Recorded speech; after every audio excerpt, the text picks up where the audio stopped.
Assalamu alaykum wa rahmatullahi wa barakatuhu. Qadirli savatdoshlar, biz bugun bilim xumarlar darsxonasi tarafidan o'rlashtirilgan balalar iman darsimizni davomlashtiramiz. Bugun so'zlaydigan darsimiz 10-dars ro'za hayit haqida. Biz hozir muborak Ramazon oyini oxirlashtirib, ro'za hayitni kutib o'tyapmiz. Mushu munosabat bilan biz bugun bu ro'za hayitning qanday hayit ekanligini, bizning nima uchun ro'za o'tkazganligimizni o'rganib o'tamiz. Bugungi darsimizning asosiy mazmuni birinchisi ro'za hayit qachon qanday yo'l qo'yilgan. Ya'ni qachondan beri biz ro'za o'tkazib o'tamiz, qachon qanday yo'l qo'yilgan bu ro'za hayit degan haqda to'xtalamiz. Ikkinchi to'xtaladigan mazmunimiz ro'za hayitning ahamiyati nima? Bu ro'za hayit qanday ahamiyatga ega? Nima xosiyati bor? Nima uchun biz ro'za hayit o'tkazamiz degan haqda to'xtalamiz. Uchinchi mazmunimiz uchun ro'za hayitga sunnatlar qaysilar? Ya'ni ro'za hayitda qanday ishlarni qilish yo'l qo'yilgan, biz nimalarni qilishimiz kerak bu haqda to'xtalamiz. To'rtinchisi bu ro'za hayitni biz qanday o'tkazamiz? Qanday o'tkazsak yaxshi o'tkazgan bo'lamiz. Bu haqda to'xtalaylik. Unda biz bu mazmunlar bo'yicha bir-birlab kelaylik. Birinchi savolimiz nimati? Ro'za hayit qachon, qanday yo'l qo'yilgan? Shundaqmi? Ro'za hayit hijratning 2-yili yo'l qo'yilgan. Ya'ni hijratning 2-yili qanday gap? Payg'ambarimiz Muhammad sallallohu alayhi va sallam Makkadan Madinaga hijrat qilgandan keyin, ya'ni hijrat qilib 2-yilisi yo'l qo'yilgan. Hozir hijriyaning qancha yili hozir? Qancha yili hozir qasinglar bilasizlar? Hijriya hisobicha hozir qancha yil? Milodiya hisobicha 2021-yili. Hijriya hisobicha qancha yil hozir? 1442. Maşallah. 1442-yili. Ya'ni biz ro'za hayit o'tkazayotgani qancha yil bo'libdi? Hisoblasak? 1441-qatam. Ha, maşallah. 1441-qatamda ro'za o'tkazdik ekanmiz. Maşallah. Ro'za hayitni biz 1441 yildan beri o'tkazib o'tibmiz. Tarixi uzun ekan? Haqiqatan bek uzun, ha? Endi bu ro'za hayit qanday yo'l qo'yilgan? Bu savolga kelaylik. Payg'ambarimiz Muhammad sallallohu alayhi va sallam ya'ni Makkadan Madinaga kelgan vaqtida Madina ahli tabriklaydigan ikki bayram bor ekan. İki bayramlar tabriklab, shu vaqtda mayt xo'shal-xuram, ya'ni bayram o'tkazdik ekan. Rasululloh sallallohu alayhi va sallam bu vaqtda mundaq degan: "Va qad abdalakumullohu bihima khayran minhuma yawmal fitri va yawmal adha." Bunun degan gap desanglar, Rasululloh sallallohu alayhi va sallam Allah sizlarga o ikki bayramning o'rniga, ya'ni shu Madina ahli o'tkazgan ikki bayramning o'rniga onundanmı yaxşı bo'lgan ikki bayramni berdi. O bo'lsa-mu ro'za hayit va qurban hayitdir degan. Ya'ni Madina ahli o'tkazgan ikki bayramning o'rniga Alloh taolo qaysi bayramni beribdi? Ro'za hayit va qurban hayitni beribdi. Ya'ni u Madinadagi burun o'tkazayotgan ikki bayramni hamda o'tkazmanglar. Bizning diniy bayramimiz, ya'ni Alloh bizga mushu ro'za hayit bilan qurban hayitni qilib berdi. Mushu ikki bayramni o'tkazinglar. Payg'ambar sallallohu alayhi vasallam mushu so'zni qilgan. Shuningdan keyinchi musulmonlarning bayrami qaysi bo'lgan? Ro'za hayit va qurban hayit bo'lgan. Bu hayitni bizga kim beribdi? Bu hayitni bizga Alloh beribdi. Alloh tarafdan kelibdi bu hayit. Bu dunyoda nurg'un bayramlarni bilasizlar balki. Bu bayramlarning hammasi insonlar ya'ni bir ma'lum bir sabablar bilan chiqarib olgan bayramlar. Amma bizning bu ro'za hayitimiz bilan qurban hayitimizni kim belgilab beribdi? Allah belgilab beribdi, ha? Ro'za hayit bilan qurban hayitni Alloh belgilab beribdi. Unda bo'lsa, bu Alloh bizga bekitib bergan bu ro'za hayit bilan qurban hayitniki qanday ahamiyati bor? Qanday ahamiyati bor? Bu to'g'ri so'zlab boqaylik. Birinchisi, ro'za hayit xo'shal bo'ladigan, Allohning ne'matlarini his qiladigan, mehribon, gunohlarni mag'firat qiluvchi Robbimizning iftixorlanadigan bir kun. Bu kun qanday kun desanglar, odat kunlaridan farqlanadi. Bu kun noyitim biz xo'shal bo'lishga loyiq bo'ladigan, Allohning ne'matlarini his qiladigan bir kun. Nimish xoşal bo'lamiz? O'ylab baqayli. Biz roza hitdan burun 30 kun roza tutdik. Shundaqmi? Ramazon bo'yicha 30 kun roza tutdik. Bu Ramazon oyininki 5-dagi 10 kuni rahmat, Allohning rahmati ve o'rtadagi 10 kunchu Allohning mag'firati, oxiridagi 10 kun Allohning insonlarni, musulmonlarni do'zaxdan qutqizadigan kunlari. Yine bu kunda, yine şu Ramazan ayida biz musulmonlar ro'za tutish bilan, ibodatlarni qilish bilan biz Allohning rahmatiga erishimiz, do'zaxdan ozod qilinamiz. Yani günahlarımız mag'firat qilingan holatda, shundoq bir poklangan holatda Ramazon oyidan chiqamiz. Biz Eid kelsa nimadan xush bo'lganmiz? Albatta, Allohning bizning gunohlarimizni mag'firat qilganligini, Allohning rahmatiga erishganligimizdan xushal bo'lgan bir kun. Albatta inson o'zining ustidagi gunoh masiyatlar ketgan vaqtda o'zini noitim yengil his qildi. Shundaqmi? Ya'ni bu vaqt bizning xushal bo'lishimizga eng loyiq bo'lgan, eng haqli bo'lgan bir kun. Ya'ni ro'za hit kunisi. Ya'ni Alloh taolo bizning gunohlarimizni mag'firat qildi, bizni do'zaxdan ozod qildi. Bundan ortiq xushalik bo'lamdi? Hargiz bo'lmaydi. Buning uchun biz qanday bo'lishimiz kerakka? Avval noitim xushal bo'lishimiz kerak. Hitdan kelganlik uchun. Ondan keyin biz Allohning ne'matlarini his qilishimiz kerak.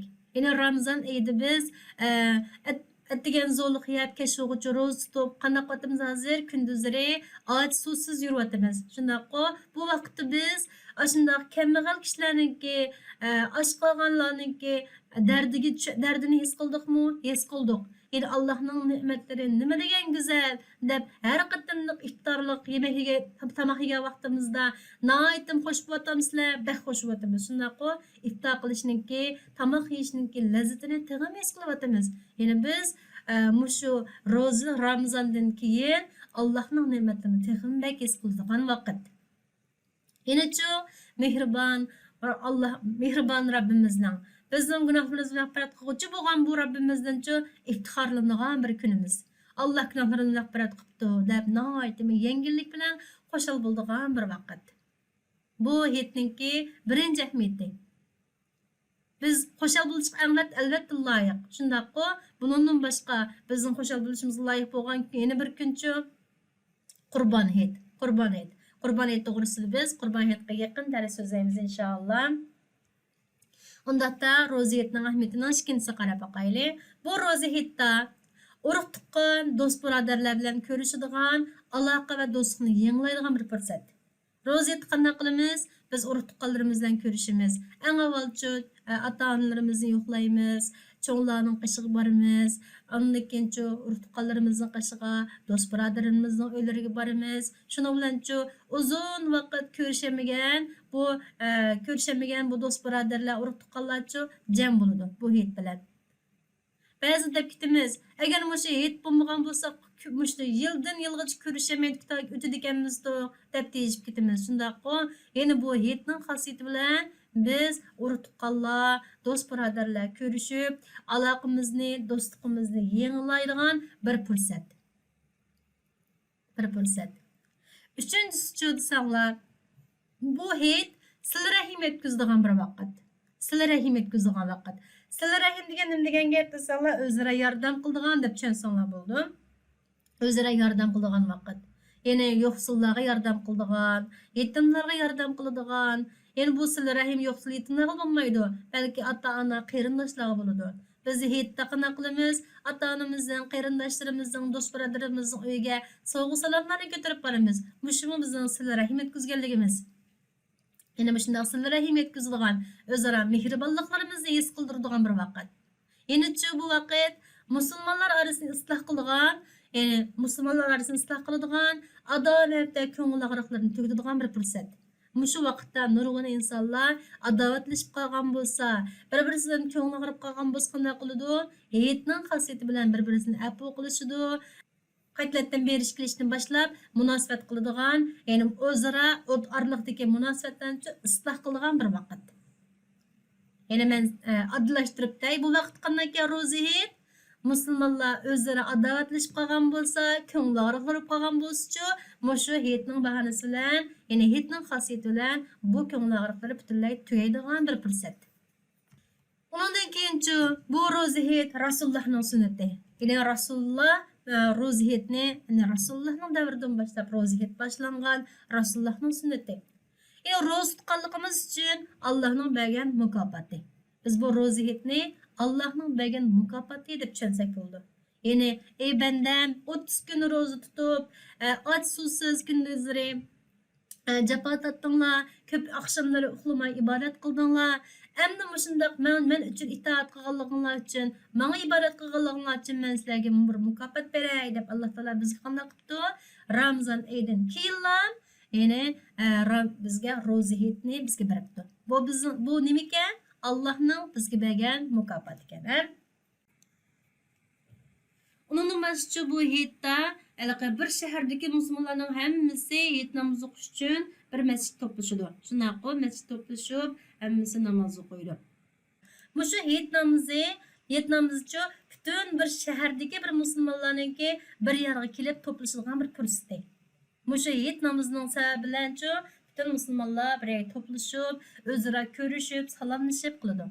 Bu vakit qana qildi desanlar, farishtalar bütün musulmonlarning ustini o'rab turdi. Ya'ni hammadan birlikka kelib bir namoz o'qigandan keyin qana qildi? Farishtalar ularni o'rab turdi. Allohning rahmati bizning ustimizga yog'di. Allohning rahmati bizga yog'di. Yana bu hit mana shunday noyatli xosiyatli bir hit. Mushu hitning bahanasi bilan, mushu hitning xosiyati bilan bizchu Allohning rahmatiga erishimiz. Özara munosabatlarimizni yaxshilaymiz, özara sil rahim qilishimiz. Yana nimalardidu? Ko'ngil og'riqlarimiz tugaydi, nihoyatda xushal bo'lamiz. Bu hitning xosiyati. Ahamiyati bu. Shuning uchun biz hit o'tkazamiz. Endi bu ro'za hitda nima yo'l qo'yilgan? Ro'za hitda nima qilamiz? Shariatimizda qanday ishlar bor? Ular qarab boqaylik. Birinci iş fitr sadaqası beriş. Bu fitr sadaqası degan nima desanglar, bu zakat emas. Zakat emas. Bu fitr sadaqasini mayli cho'ng bo'lsin, kichik bo'lsin, yosh bo'lsin, qayri bo'lsin, boy bo'lsin, kambag'al bo'lsin, hur bo'lsin, qul bo'lsin, ya'ni bütün o'zining musulmon degan kishining hammasi uchun fitr sadaqasi beradi. Bu fitr sadaqasini Ramazon ro'za hit namoziga kirishdan burun bersa eng yaxshi. Ro'za hit namoziga kirishdan burun bersa eng yaxshi hisoblanadi. Qanchalik berdi desanglar, fitr sadaqasini miqdori, hadis kelgan miqdori 1 sa xoma yoki bo'lmasa 1 sa arpaniki miqdorchilik bir narsa berdi bir kishiga. Endi biz bugun kunimizda qanday qilamiz? 1 sa xomaniki bahosini hisoblab, har bir davlatniki shu olimlarcha buni bizga chiqarib berdi. Masalan, bu yil Turkiyada bir odamniki beradigan fitr sadaqasi qancha pul? 28 TL atrofida. 28 TL atrofida bir odamga hisoblab turib fitr sadaqasi beramiz. Bu fitr sadaqasini berishninki hukmi farz. Cho'qim berish kerak. Ya'ni bir uyda qancha odam bo'lsa, shu odamlarniki soni qarata shunchalik pulni qanday qilamiz? Kambag'allarga beramiz. Bu pul bilan kambag'allar hitni noyitim xushal-xuram o'tkazadi. Ya'ni hitda xashaydigan puli bo'lmasa, shundan puli bo'ladi. Shuning bilan o'ynayolmaydi, boshqalarga nima qilaydi? Dasturxonlarga noyitim mo'l yemeklar ola oladi, noyitim xushal bo'ladi. Bu fitr sadaqasi ham shu Ramazon oyida tutgan ro'zalarimizninki kamchiliklarni to'liqlaydi. Ramazon oyida biz gunoh ishlarni qilib qolgan bo'lsak, ro'za tutgan holatda, endi shu fitr sadaqasi bilan tutgan ro'zalarimiz to'liqlanadi. Bu qachon beramiz buni? Hit namoziga chiqishdan burun kambag'allarga beramiz. Endi yana hitni nima qilamiz? Hit namozi o'qiymiz. Bu hit namozi nihoyatda katta bo'lgan bir ibodat. Hit namozini kimlar o'qiydi desanglar, o'zini men musulmon deb o'ylagan, mayli er bo'lsin, mayli ayol bo'lsin, mayli cho'ng bo'lsin, mayli kichik bo'lsin, bütün insan, bütün musulmonlarniki hammasi o'qishi vojib bo'lgan bir namoz. Bu hit namozi qachon o'qiladi? Hit namozi attiganda, ya'ni hit bo'lgan kunisi, attigini kun chiqqandan keyin, kun nayzi bo'yi o'rlagan vaqtida hit namozi o'qiladi. Hayit namazı azan çıkamdı, azan çıkmaydı. Hayit namazı azan çıkmaydı. Hemimiz gün çıkkanca hayit namazı okuyumuz dep mescitlerge yığılımız. Bu hayit namazını şu şehrdeki en çoğ mescitte bütün şehir ahlisi yığılıp okuşu en yaxşı bolgan bir ibadet. Qaranglar bu mescitning atrofidagi mal ko'rinishlarga. Adamlar jiqmikan, haqiqatan noytin bekchiqa, noytin bekchiq. Mescitning ichi to'shib qaranglar. Teshig'icha ketibdi. Teshig'icha ketibdi. Balkim Turkiyada hayit namozini berib baqqanlar bilishinglar mumkin. Masalan, Sultanahmet Camisiga barsanglar qanday ko'rinishini ko'ramiz. Mescitning ichi butun to'shidi, shunday qo'pchin to'shidi. Hech qanday o'qiydigan yoqamagan vaqtida Sultanahmet Camisi'ndeki oldidagi maydon to'shidi. Onun başqa atrofidagi butun yo'llar, qatnashlar to'xtab, butun yo'llarning hammasida namoz o'qiydigan odamlar liq to'ladi. Bu naytim güzel bir görünüş. Ben bir yıl ise Sultanahmet'e berip, hayit namazdan çıkan vaktimizde mescitten insan adamның cıqlığıdan işte birer saat ara mescitten çıkalığılığım isimde meniki.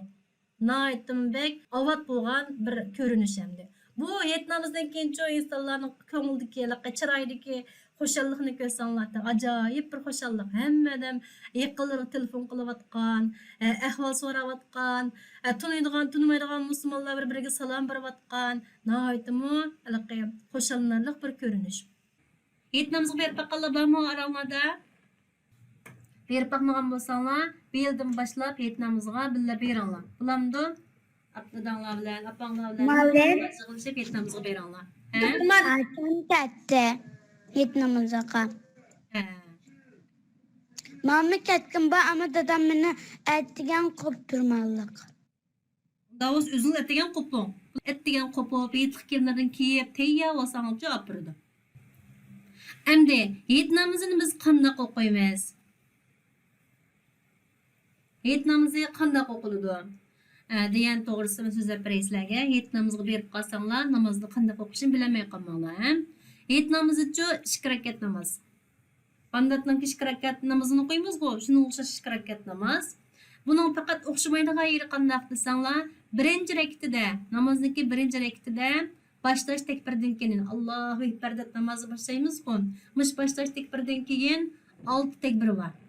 Başlash takbirdan keyin Allohu akbar deb imom 6 qatim takbir o'qiydi. 6 qatim takbir o'qiydi. Ondan keyin Fatiha surasini o'qiydi, undan keyin bir sura qo'shidi. Ruku sajda qiladi, ikkinchi rakat keladi. Ikkinchi rakatda yana Fatihadan boshlaydi. Fatiha surasini o'qib, bir sura qo'shib bo'lgandan keyin ruku qilishdan ilgari 5 takbir bor. Rukudan ilgari Allohu akbar deb 5 takbir aytiladi. Ondan keyin ruku sajda qiladi, uning tashahhud bilan namoz oxirlashadi. Mana ikkinchi rakatda birinchi qatam Allohu akbar desam, rukuga tushib ketmaymiz. Qanday ekan 5 dona takbir. Allohu akbar bilan 5 dona takbir aytilib bo'lgandan keyin ondan keyin ruku sajda bor. Hayit namozi qanday o'qishni bilib oldinglarmi? Ha, muallim. Maşallah. Undaqda ro'za hayitning sunnatlari qaysilar? Ya'ni ro'za hayitda biz nima ishlarni qilamiz, qaysi ishlarni qilishimiz sunnat? Bularni ko'rib boqaylik. Birinchi sunnatimiz takbir aytish. Allah Taala Qur'on Karimda Sura Baqaraning 185-oyatida mushu Ramazon oyidan keyin takbir etish to'g'risida mushu oyatni tushirgan. Qaysi oyatni o'qisizlar? Men Fatima. Fatima o'qiyapman.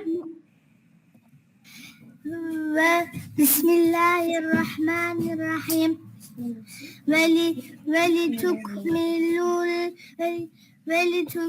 ولتكملوا العدة ولتكبروا الله على ما هداكم ولعلكم تشكرون.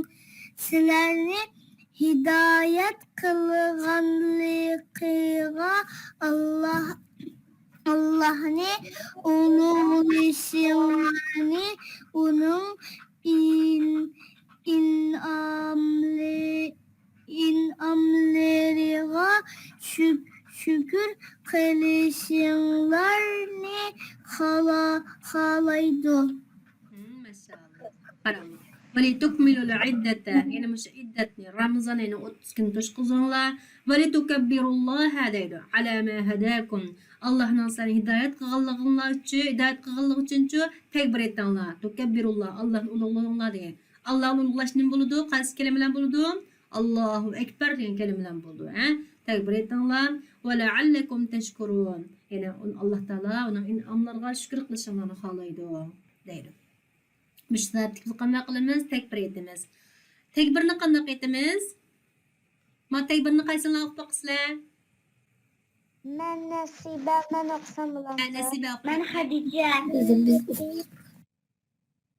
Allahu Ekber, Allahu Ekber, Allahu Ekber, La ilahe illallah. Allahu Ekber, Allahu Ekber, ve lillahil hamd. Maşallah. Yana qaysini o'qib boqsizlar?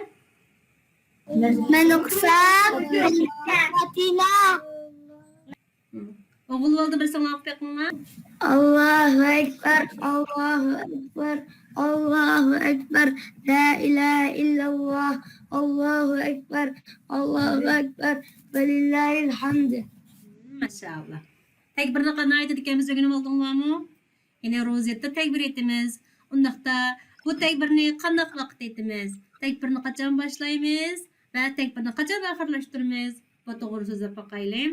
Tekbir qachon boshlandi? Bildiganlar bormi? Qaranglar. Ro'za hitning tekbiri Ramazonning 30-kuni.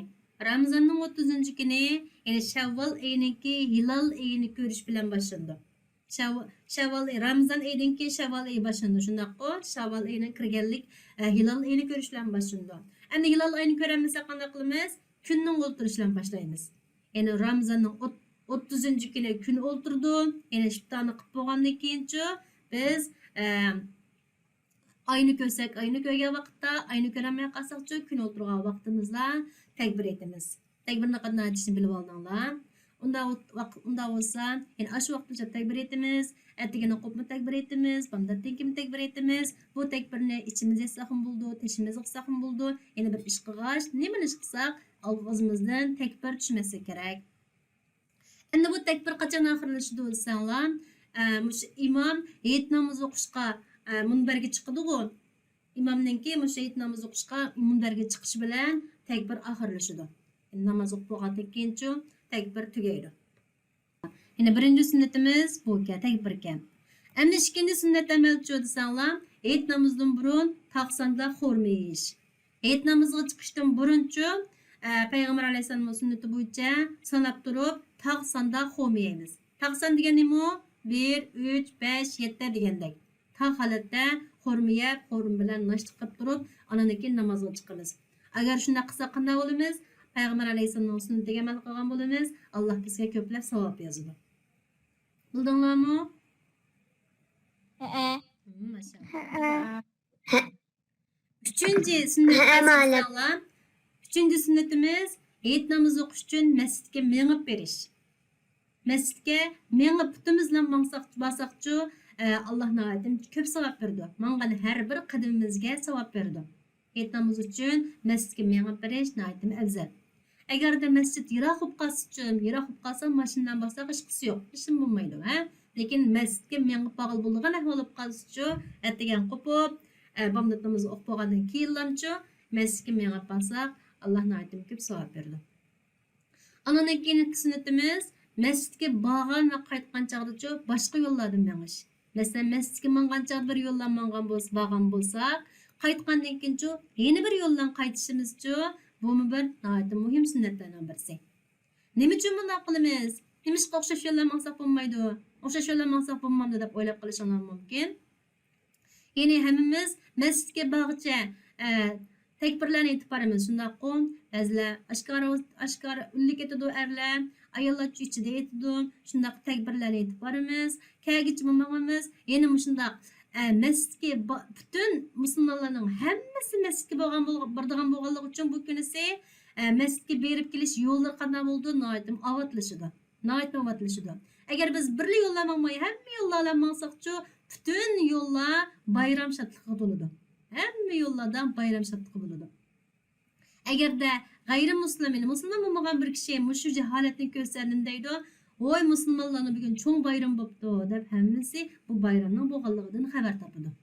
Ya'ni bu bayramimiz shundaq masjidga boshqa yo'llan qaytqancha borgancha boshqa yo'llan qaytqancha yana bir yo'llan meng'ishchu bizningki musulmonlarning izzat hurmatini, bayramimizningki izzat hurmatini oshirishimizga nihoyatda ko'p foydasi bo'ldi. Bilib oldinglarmi? Bu hammamiz qila oladigan ishlar. Shundaq hammamiz qila olamiz. Sizlar kichik bolalarmi qila oladigan bir sunnat amallar. Bundan keyin hayit namozni qanday qilamiz? Amalda mengib boramiz. Borgancha bir yo'ldan, qaytgancha yana bir yo'ldan mengamiz. Bildinglarmi?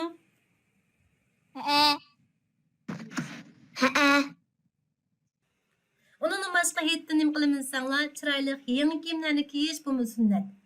Chiroyli yangi kiyimlarni kiyish sunnat. Hammamizniki yasinib, chiroyli kiyimlarni kiyishimiz uchun sunnat. Ondan başqa ayol har bir kishininki yuvinishi ham sunnat. Hayitdan burun, hayit namoz qilib berishdan burun yuvinib, chiroyli yangi kiyimlarimizni kiyishimiz bu sunnat. Erlar xushpuroq ishitishi bu sunnat. Ya'ni xushpuroqni kim ishlatadi? Erlar ishlatadi, o'g'il bolalar ishlatadi. Qiz bolalar xushpuroq deganimi attir, ha? Qiz bola attir ishlatsa bo'lamdi, sirtib chiqqan attir ishlatsa qat'iy bo'lmaydi, ha? Attirni o'g'il bola ishlatadi. Buni bilib oldinglar. Endi bu yuvinishlar, chiroyli kiyimlarni kiyish qachon bo'ladi? Hayit namozga chiqishdan burun bo'ladi, ha? Hayit namozga chiqishdan burunchi yuvinib, chiroyli kiyimlarni kiyib, erlarni, o'g'il bolalar xushpuroq narsani ishlatib, attirlarni ishlatib, bundan keyin hayit namozga chiqishimiz uchun bizning bu bir cho'ng ibodat bu. Ya'ni bu sunnat amallar. Sunnat amallar. Agar bu shunday qilsak biz uchun ibodat qilgan bo'lamiz. Bilib oldinglarmi, qanday qildik ekanmiz hayit namozga chiqishdan burun? Qaysini deb baqisizlar? Men deyman. Ha deb yoqmi? Avval yuyunamiz. Ondan keyin chiroyli kiyimlar kiyamiz. Ondan keyin erlar xushpuroq ishlatadi. Yaxshi. Ondan keyin tag'sanda xo'mayib masjidga chiqamiz. Maşallah. Masjidga qanday boramiz?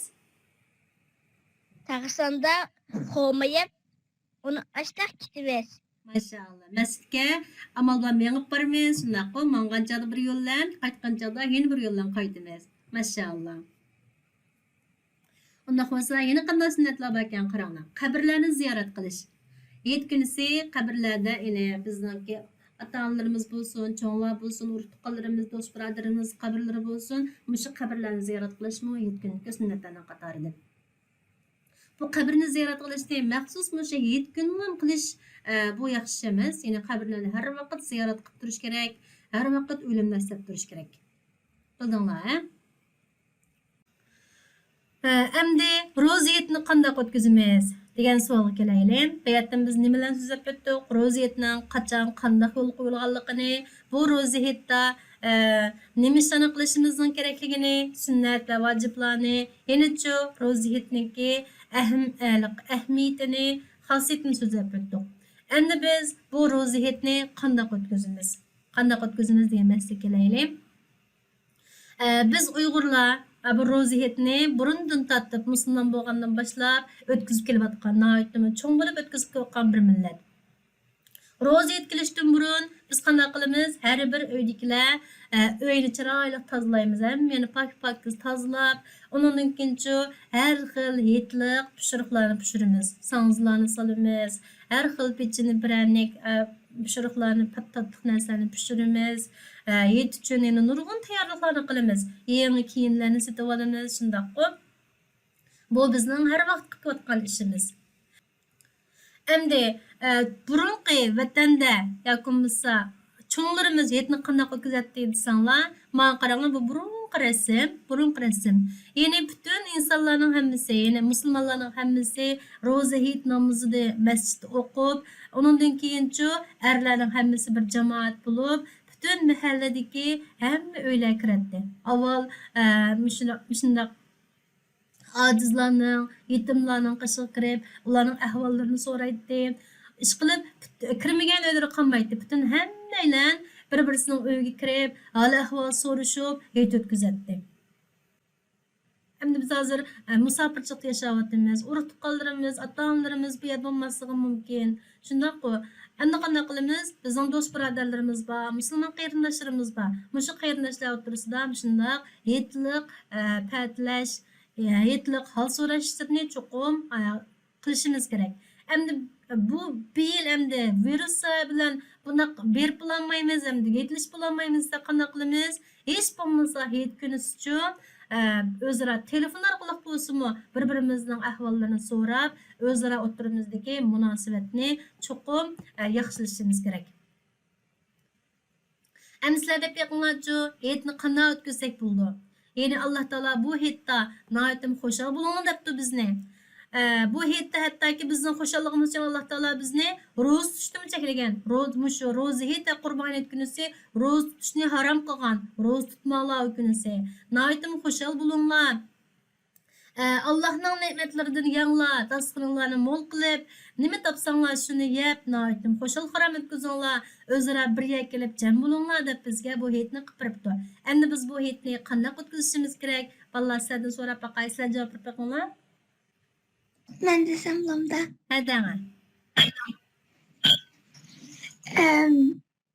Ben hitinin kılarken oylasam pakiz kim kiyip Yetib yangi kiyimingiz bormi?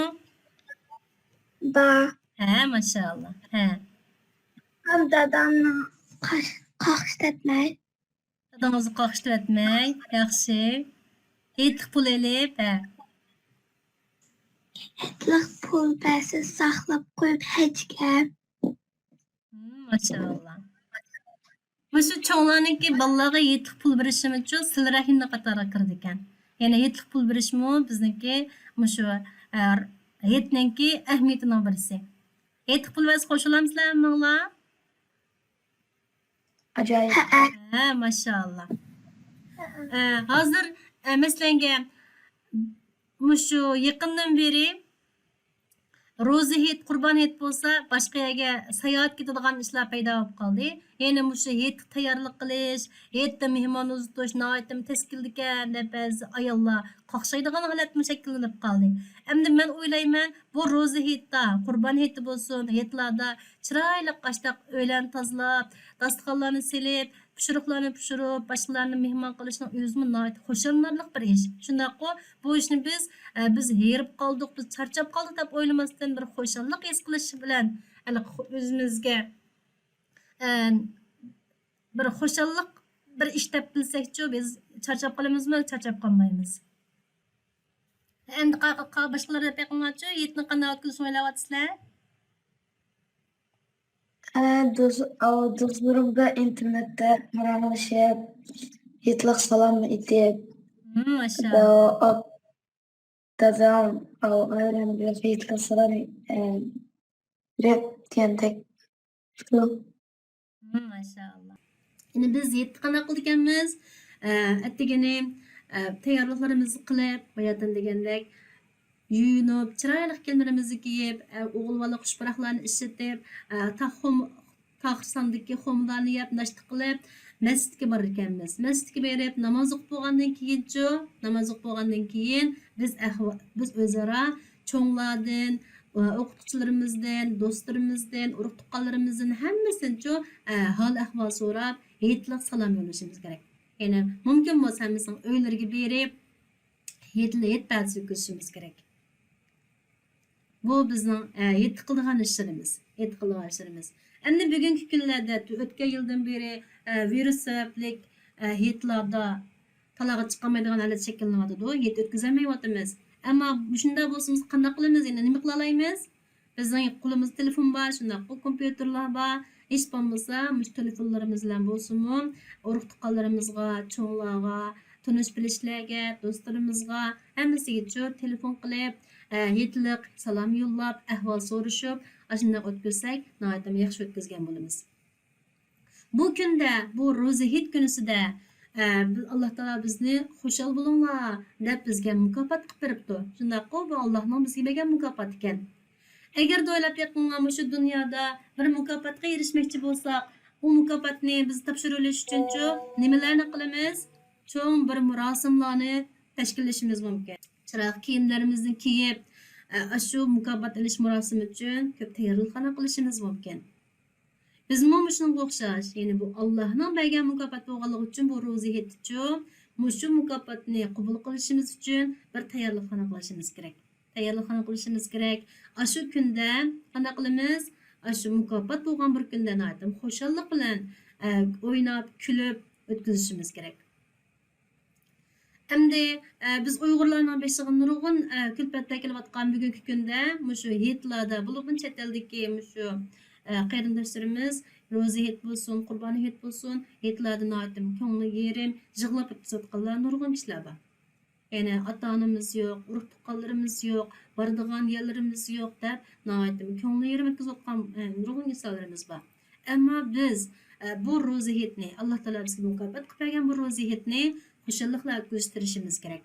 Biz mayli qandoqli musibat beshimizga kelsin, Alloh taolo bizga bu kunni xushal bo'lish uchun, ya'ni bizningki shunday bayram qilishimiz uchun bekitib bergan bu kunda qanday qilamiz? Shunday hasratlarimiz bo'lsin, ko'ngil yerimchiligimiz bo'lsin, birga qarib qo'yib, hayitni xushal o'tkazishimiz.